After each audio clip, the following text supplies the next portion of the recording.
Bayangkan sebuah area seluas Pulau Jawa. Sekarang, tambahkan seluruh daratan Pulau Sulawesi di sampingnya. Itulah luas hutan yang kita hilangkan hanya dalam waktu 57 tahun terakhir. Sepertiga dari total kawasan hutan Indonesia menguap, hilang dari peta, berganti menjadi angka-angka di atas kertas izin korporasi. Februari tahun 2024 lalu, Walhi merilis sebuah fakta yang seharusnya membuat kita khawatir. Ada 30 juta hektar hutan kita yang hari ini sudah dibebani izin. Artinya, hutan itu secara hukum sudah bukan lagi milik publik atau masyarakat adat, tapi sudah dikuasai oleh konsesi-konsesi raksasa. Kita sering bicara soal perubahan iklim, tapi kita jarang bicara soal siapa yang memegang pulpen saat kesepakatan itu ditandatangani. Luas yang habis ini hampir setara dengan setengah dari seluruh luas hutan produksi yang dimiliki Republik ini. Secara investigatif, ini bukan sekadar soal kebutuhan ekonomi, ada pola yang sangat terbaca. Hutan kita adalah komoditas politik. Data menunjukkan lonjakan izin kehutanan selalu terjadi di momentum politik. Setahun sebelum pemilu, tepat saat pemilu, atau setahun setelah menteri baru dilantik, hutan bukan lagi paru-paru dunia, melainkan alat transaksi untuk mengamankan kursi kekuasaan. Dari rezim Orde Baru yang dikuasai Golkar, hingga era reformasi yang melibatkan koalisi partai-partai besar hari ini, polanya tetap sama. Hari ini, kita akan membedah DNA kerusakan itu. Kita akan melacak jejak para menteri, partai pendukung di belakangnya, hingga menteri yang baru saja menjabat dengan target ambisius 20 juta hektar lahan cadangan. Apakah kita sedang membangun ketahanan pangan, atau kita sedang menyaksikan babak terakhir dari obral hutan terbesar di Indonesia? Dan inilah rekam jejak kejahatan ekologis dari rezim ke rezim. Kenapa hutan kita terus dibabat meski ganti presiden berkali-kali? Secara politik, ini disebut dengan political ecology. Konsep ini menjelaskan bahwa lingkungan hidup kita tidak pernah hancur dengan sendirinya. Ia dihancurkan oleh keputusan politik yang tidak netral. Di Indonesia, hutan bukan sekadar kumpulan pohon, melainkan aset liquid. Ketika seorang politisi butuh modal untuk kampanye, atau sebuah partai butuh logistik untuk menggerakkan mesinnya, instrumen yang paling mudah dijual adalah izin konsesi lahan. Ini adalah lingkaran setan antara biaya politik yang mahal dan eksploitasi sumber daya alam.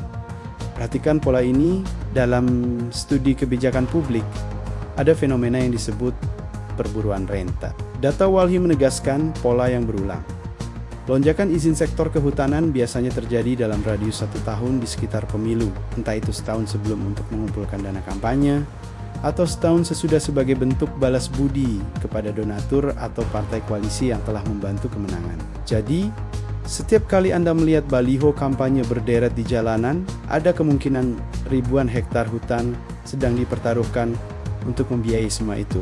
Inilah mengapa posisi Menteri Kehutanan selalu menjadi rebutan partai koalisi. Siapapun menterinya, ia membawa mandat dari partainya. Jika menterinya berasal dari kader partai tertentu, maka kebijakan yang keluar, mulai dari izin logging, hutan tanaman industri, hingga pelepasan kawasan hutan, akan sangat dipengaruhi oleh kepentingan gerbong politik di belakangnya. Kita mulai dari akarnya era Orde Baru. Disinilah desain obral hutan pertama kali dipatenkan. Selama 32 tahun, hutan Indonesia dianggap sebagai modal pembangunan yang tak terbatas. Soeharto menerbitkan paket regulasi sektoral yang secara legal memberikan karpet merah bagi izin logging dan kebun kayu secara masif, meskipun 4 menteri kehutanan saat itu, mulai dari Sujarwo hingga Sumohadi, bukanlah kader partai, namun garis komandonya tunggal, golongan karya. Hasilnya, sebanyak 493 izin sektor kehutanan diterbitkan dengan total luasan mencapai 6,1 juta hektar. Ini bukan sekadar penebangan. Ini adalah konsolidasi kekuasaan melalui kayu. Banyak yang mengira saat Soeharto lengser tahun 1998, eksploitasi akan berhenti. Tapi data berkata lain. Habibie hanya dalam waktu yang sangat singkat itu, seluas 3,9 juta hektar hutan diserahkan kepada korporasi melalui 74 unit izin. Meski menterinya muslimin, bukan orang partai, tapi ingat, Habibie adalah kader Golkar. Kepentingan partai bersimbol beringin itu masih mencengkeram kuat kebijakan kehutanan kita saat itu. Reformasi 1998 menjanjikan perubahan, menjanjikan transparansi, namun nyatanya, bagi hutan Indonesia, reformasi justru menjadi babak baru yang lebih ganas. Alih-alih melambat, pertumbuhan perizinan justru melonjak drastis pasca reformasi. Kenapa? Karena pusat kekuasaan yang dulu tunggal di tangan Soeharto, kini pecah menjadi banyak tangan di partai-partai politik. Dan setiap tangan itu butuh makan. Jika Anda pikir 6 juta hektar di era Orde Baru itu sudah besar, tunggu sampai kita masuk ke era berikutnya.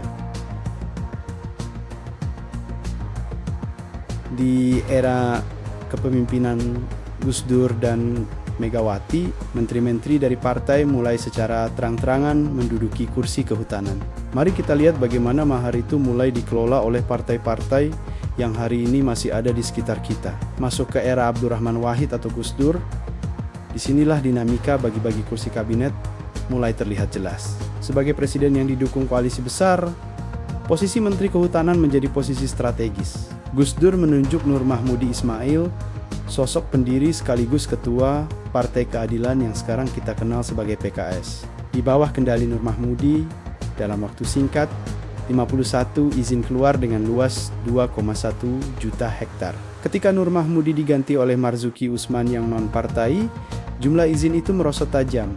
Hanya 5 izin dengan luas tak sampai 100.000 hektar. Kontrasnya sangat nyata bukan? Setelah Gus Dur lengser, Megawati Soekarno Putri naik tahta. Sebagai Ketua Umum PDIP, ia menunjuk Muhammad Prakosa, yang juga merupakan kader murni PDIP, sebagai Menteri Kehutanan. Di periode ini, meski Megawati hanya memimpin selama 3 tahun, mesin perizinan tetap bergerak. Prakosa menerbitkan 45 izin kehutanan dengan luasan 2,7 juta hektar. Yang perlu dicatat di sini bukan hanya jumlahnya, tapi jenis izinnya.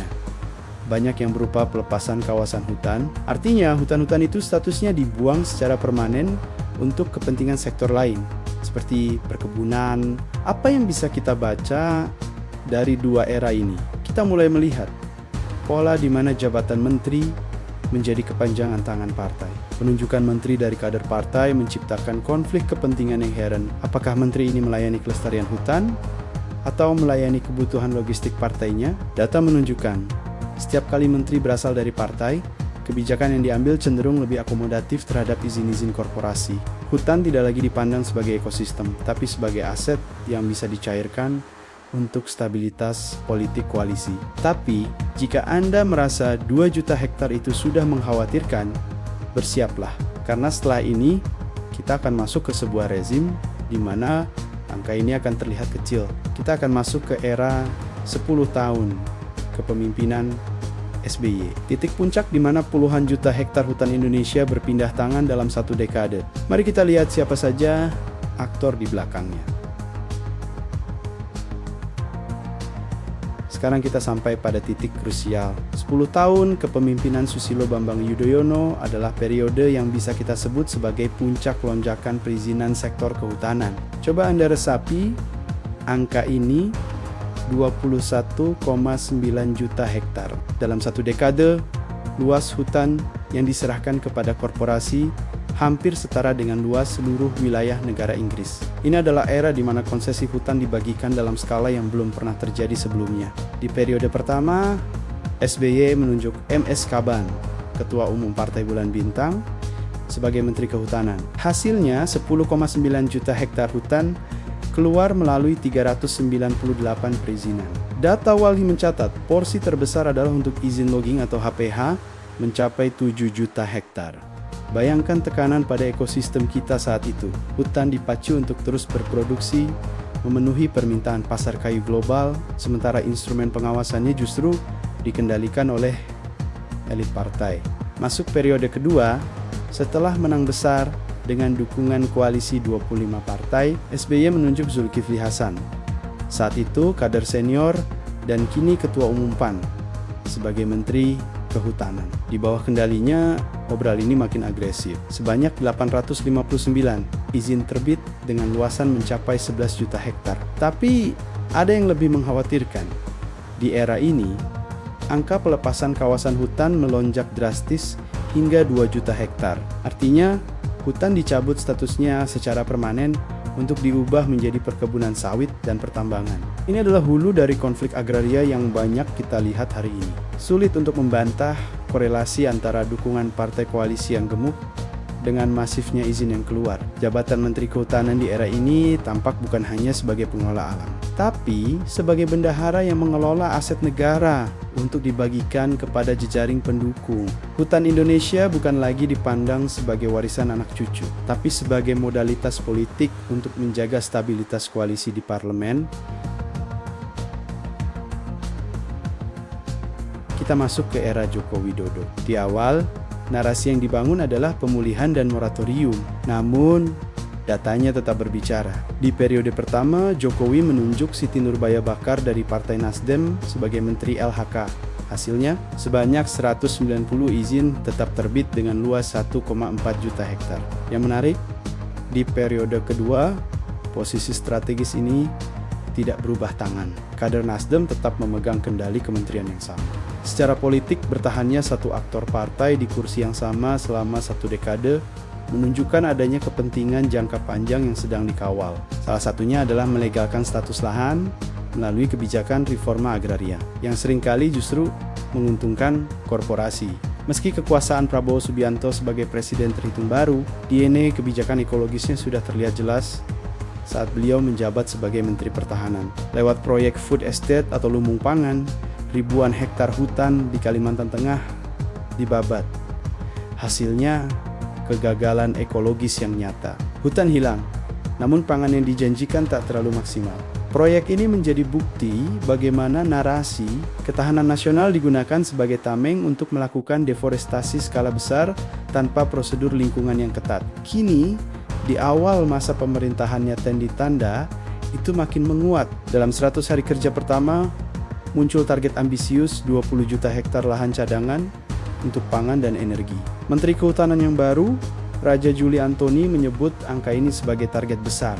Ditambah lagi pernyataan Prabowo di berbagai forum yang mengobrol harapan dengan menyebut, tanam saja sawit, jangan takut deforestasi. Ini adalah sinyal bahaya. Jika 20 juta hektar ini benar-benar dieksekusi dengan cara yang sama seperti food estate, kita sedang bersiap menyaksikan obral hutan jilid terakhir yang menghabisi sisa-sisa paru-paru Indonesia. Polanya tidak berubah. Nama presidennya berganti, koalisi partainya berganti, tapi cara mereka memandang hutan tetap sama. Sebagai lahan cadangan yang bisa dikonversi demi ambisi politik dan ekonomi sesaat. Lalu, apa yang tersisa untuk kita? Di bagian akhir kita akan melihat apa dampak nyata dari semua angka-angka ini bagi hidup Anda dan saya. Setelah membedah rekam jejak dari Soeharto hingga rencana Prabowo, satu hal menjadi sangat terang benderang. Kerusakan hutan di Indonesia bukan sebuah kecelakaan. Ini adalah hasil dari desain kebijakan yang sengaja dibuat. Kita telah melihat bagaimana 30 juta hektar hutan dikunci oleh izin korporasi. Kita melihat bagaimana kursi Menteri Kehutanan menjadi jatah yang diperebutkan partai koalisi demi mengamankan logistik politik. Benang merahnya jelas. Siapapun pemenang pemilunya, hutan kita selalu menjadi pihak yang paling pertama dikorbankan di meja perundingan kekuasaan. Ingat, setiap hektar yang mereka obral dengan tanda tangan di Jakarta berarti satu bencana bagi warga di daerah. Banjir yang makin sering datang, kekeringan yang makin panjang, dan masyarakat adat yang kehilangan ruang hidupnya. Data Walhi ini bukan sekadar statistik untuk diperdebatkan di ruang seminar. Ini adalah peringatan darurat. Jika pola 20 juta hektar lahan cadangan ini terus dipaksakan tanpa kontrol publik yang ketat, kita mungkin menjadi generasi terakhir yang bisa melihat hutan Indonesia dalam keadaan utuh. Hutan kita bukan mahar politik, ia adalah benteng terakhir kita melawan krisis iklim. Tugas kita sekarang adalah berhenti menjadi penonton. Kawal setiap kebijakan, kritisi setiap izin yang keluar, dan jangan biarkan narasi pembangunan membungkam akal sehat kita terhadap kerusakan ekologis. Terima kasih telah menyimak bedah data ini. Bagikan video ini jika Anda peduli dengan masa depan hutan kita. Sampai jumpa di pembahasan berikutnya.